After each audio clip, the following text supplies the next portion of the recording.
everybody. Welcome to another edition of the NFL Fantasy Football Show presented by Caesar Sportsbook. It's me, your man, MG Marcus Grant, joined by Michael F. Florio and Laquan Jones. Welcome to October. I'm ignoring you right now. Yes, I see. I'm ignoring you for the moment. We will get to all this. We got a long show. Welcome to October. We've made it through the first month of the season. Yeah. Are your rosters intact? Actually, more than I think for most people. Like I've avoided I have one team where I lost Neighbors and Connor, but Neighbors is the big one for me so far. But besides that, I think I've done a good job avoiding. Right. Man, the fantasy streets are down bad right now. I mean, look, man, the injuries are killing me right now. CD, like we lost Neighbors. Terry's a big one like, for me come too. on, what we doing? Actually, I lost CD in a league, couple of leagues. Yeah, I guess it's worse than I'm trying to positive my Trying to just brain. block it out. Block it out. So not only do we have injuries, we have guys who haven't performed well. On top of that, we got bye weeks. Hooray!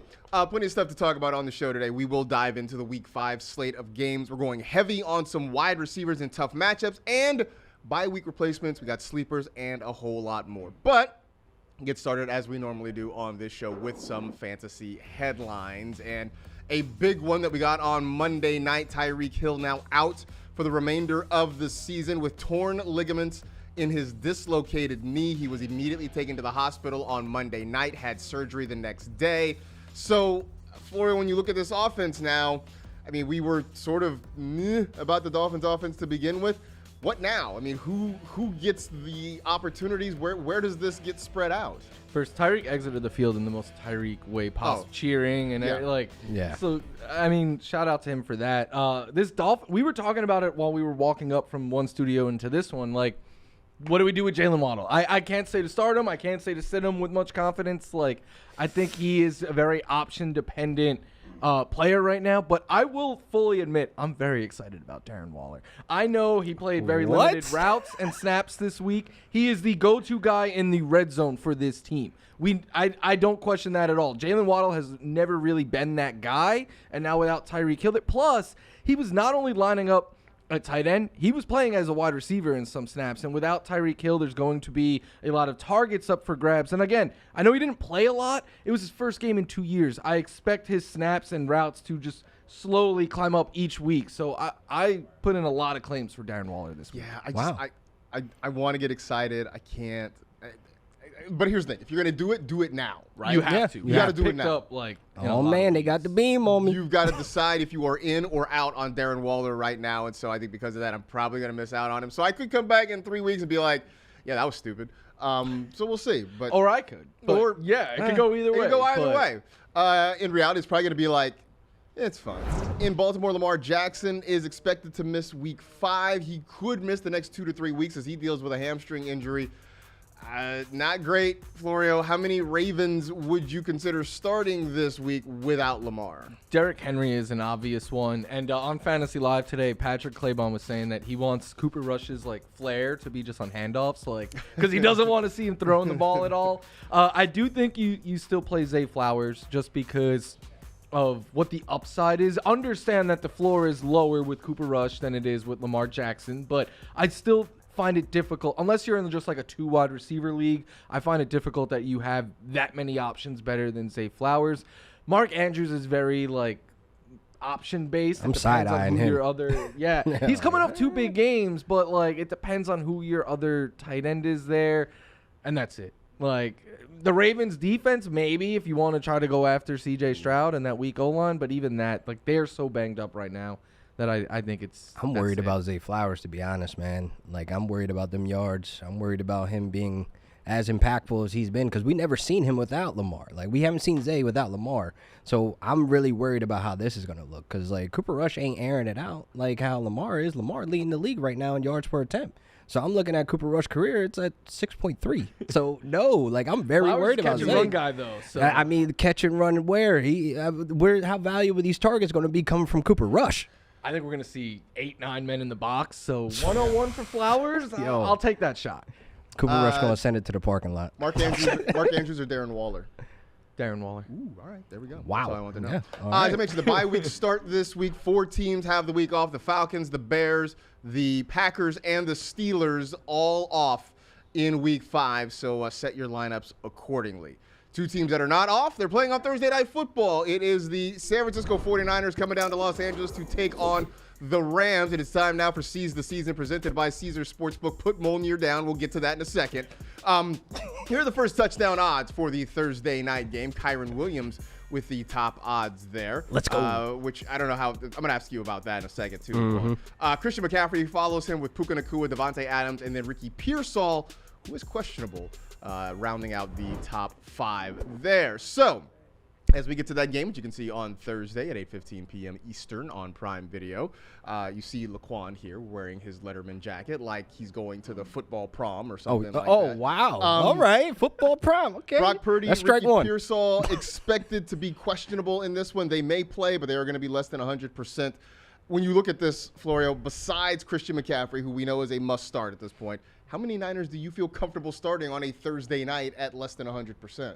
It's so hard to say right now because is Pearsall playing? Is Jennings playing? And most importantly, is Brock Purdy playing? Like, I think if it's Brock Purdy, I'm more inclined to trust those 49ers wide receivers. If it's Mac Jones, I am probably going to be trying my best to – it depends on options always, but I'm going to try to get away. Like, in a couple of deep leagues, I have no choice but to start Juwan Jennings if he plays. But then in, like, a 12-team league I'm in where we only have 2 wide receiver spots and a flex, I'm getting away from him there. So it's very option-determined. But my hot take this week is I think both – passing games really struggle in this game. When you guys get together, it's always a rock fight, and neither team has a history of success passing the ball against the other. He's not wrong. I will say this, though. Can I see that? Deep sleeper.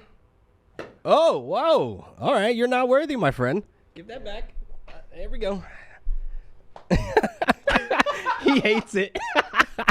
He hates Don't it. encourage this, Florio. Why please. not? All I'm going to say is deep sleeper here. Maybe not for managed leagues, but if you're playing daily, Jake Tonja's kind of a deep sleeper here, a guy who's going to get some targets, especially near the end zone.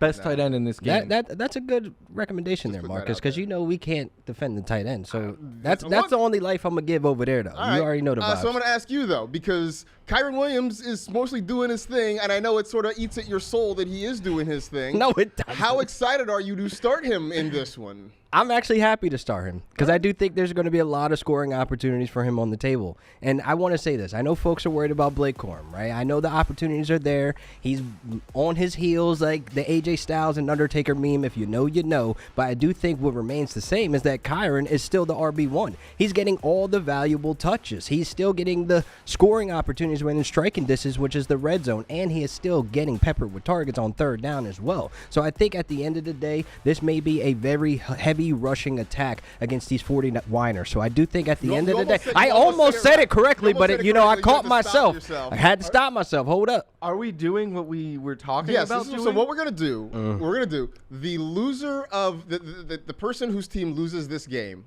on Monday, you have to come back and write some spoken word poetry and perform it where you are complimentary of the winning team, which means you have to use their proper name, right? I mean, I want the Niners to win because I want the Niners to win, but I want the Niners to win mostly because I know it is going to eat at your soul to have to say. I'm on your head, nice top things paws. about the Rams all the time on this show. Listen. I'm not gonna lie. I typically pull for the. I just enjoy the Rams, but this week I'm pulling for the Niners because ain't no way. It's gonna kill you. Biggest op on the chair right now. Ain't no way to say nice things about the 49ers. That's what I just want to see. That I want to see you crash out just for the show's on Monday. sake. Just for the sake of content. Just for the sake of content. Hammer. We need it to happen. Anyway, the NFL Fantasy Football Show is presented by Caesars Sportsbook. New users can bet $1 to boost their next 20 bets by 100%. Must be 21 or older. See Caesars.com/promos for full terms. All right. We'll put away the nastiness for a little bit. We'll get back to that a little bit later on in the show. Get to some of our Week 5 previews. Another game over across the ocean there. It's more than a pond. It's big. It's an ocean. Vikings and Browns from London. The Vikings just get to hang out in Europe for the week where the Browns got to come on over. New quarterback for Cleveland, Joe Flacco getting benched in favor of Dylan Gabriel. But I want to ask you, Florio, about the quarterback on the other side. Carson Wentz had a decent fantasy game last week. Was that real or mirage last week against the Steelers? It's the biggest mirage out there. Like, if you were watching this game, it was all in the second half of the fourth quarter. Like, they were down multiple scores in that one. And then I hope we show it. There's a play where, is this it? No, it's not this one. But the 4 Steelers defenders just watched Jordan Addison run, and he almost housed it for like an 80-yard touchdown. He got tackled at the 1. It led to a touchdown. It was just in catch-up mode. I don't expect that to be the case this week against Dylan Gabriel and the Browns. Plus, the Browns defense, he got sacked 6 times, I think it was, against the Steelers. And no disrespect to the Steelers, I think the Browns D-line is even better. Yeah. And vicious. They're going to wreak havoc. So I have Carson Wentz as a sit this week. I think that's all true. Because I went back and looked at it. I was like, he's got a lot of yards. And I was like, oh, yeah. Yeah. It wasn't fun facing him in fantasy. I was like, oh, man, he's got 3 points. And then he finishes with 20-something. You're like, how did this happen? Because it was emergency mode for most of the second half.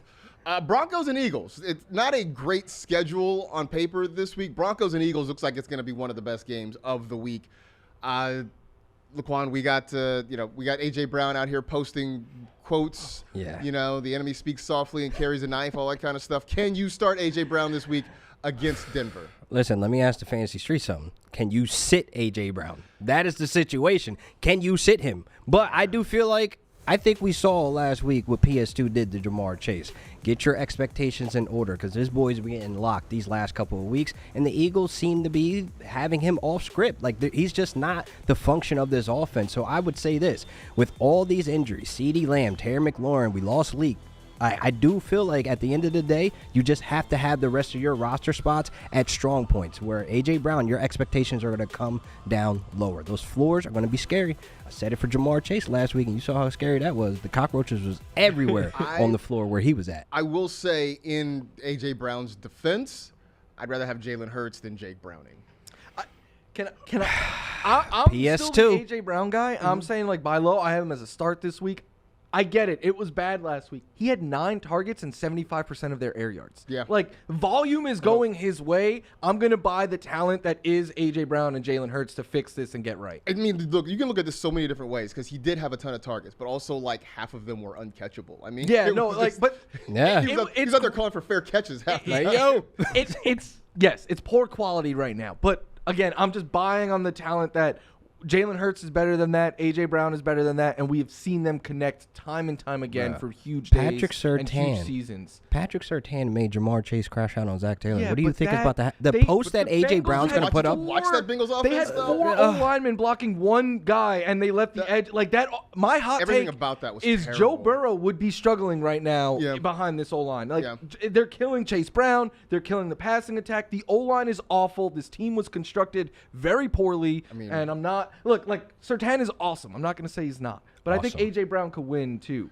Also the play calling. You only got to win a couple times. Everything about that was suspect. So we'll find out. But again, to your point, can you sit A.J. Brown is sort of the question you have to ask yourself. Texans at Ravens. We talked about Lamar Jackson and his situation there. But on the other side, Florio, should we start targeting the Ravens defense? Because they've kind of been run through in the first month. Yes, you should. They're banged up. They're not playing well and all of that. I think Woody Marks is a strong start this week. Nico Collins is a strong start every week. Besides that, I don't really feel great about any of the Texans. But there will be weeks where there's an offense that is better than that. And you could get – I think, C.J. Stroud is a sleeper in this one. But I don't think he's a straight start. But yeah, there's going to be other weeks where the Ravens play good offenses and you could load up on players against them. Yeah, I do like Nico Collins this week. I like Woody Marks for sure, so should be interesting. We'll see how it goes. But the Baltimore's defense has not been great. The injuries keep piling up. Garbage. So we'll see how this goes. Man. We are just getting started. We still have more games to go over, plus some bye week replacements. Stick around for that and more coming up on the NFL Fantasy Football Show. NFL Fantasy Football Show is presented by Caesars Sportsbook. New users can bet $1 to boost their next 20 bets by 100%. Must be 21 or older. See Caesars.com/promos for full terms.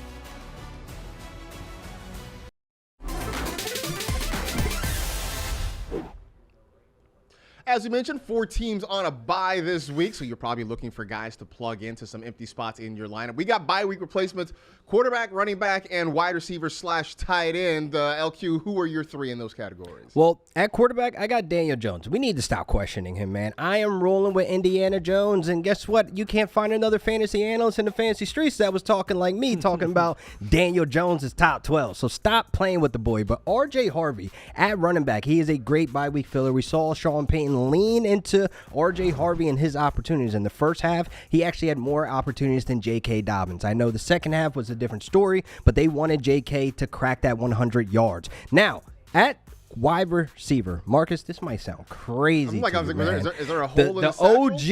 The OG of the satchel of discontent, Chris Olave. He is going to be a bye week filler this week because he has the second most targets behind my boy Puka Nacua. He is cooking right now when it comes to volume, but the valuable targets aren't there for him, but volume is king, right? We'll pay attention to the 30% target share and the 35% air yard share. We will not pay attention to the 1.2 yards per route run because that's bad. Florio, who are your bye week replacements here? I have a couple of those guys that starts, and I have a couple of my guys this week. It's just straight starts. Jackson Dart. Welcome to the Dart side. I'm stealing that. He balled out this week. Gave you nearly 20 fantasy points despite only throwing for barely over 100 yards because he can run, and he had a near 40-yard run called back. A lot of carries in the red zone. I think Jackson Dart brings a lot of upside, especially this week against the Saints.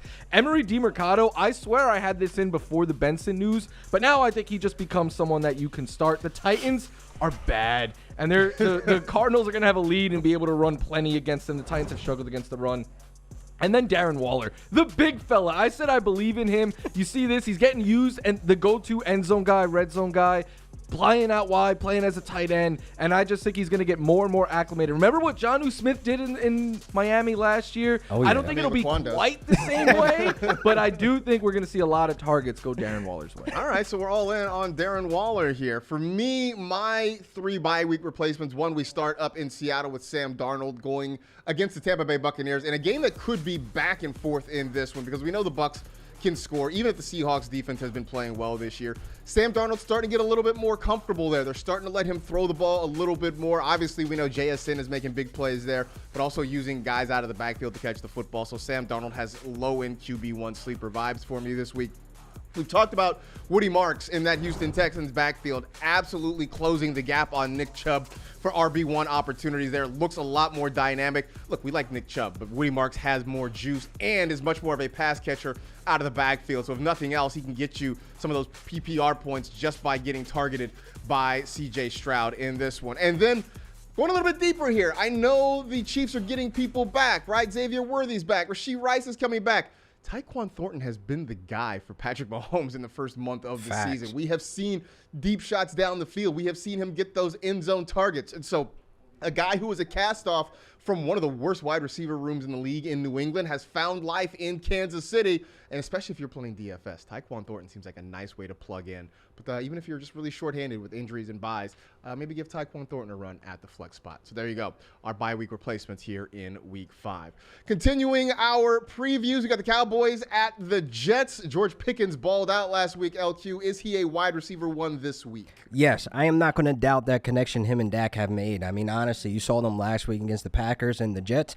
They're not really scary. They're one of the worst pass rushers in the league right now. The back end is not doing great. They're just a middle-of-the-pack type of defense. And I think Dak and George Pickens connection, we saw they were on some Shaq and Kobe stuff. Look at that catch. My boy is one of the folks out there that is going to go downfield, put his foot in the ground, and have the catch radius out the wazoo. So I think that's what we're going to see a lot of in this game against the Jets. So Dak, Pickens, yeah, we're going to get wide receiver 1 production this week. All right, plus we're pushing off the inevitable George Pickens crash out because he's still going to get targets with no CeeDee Lamb on the field.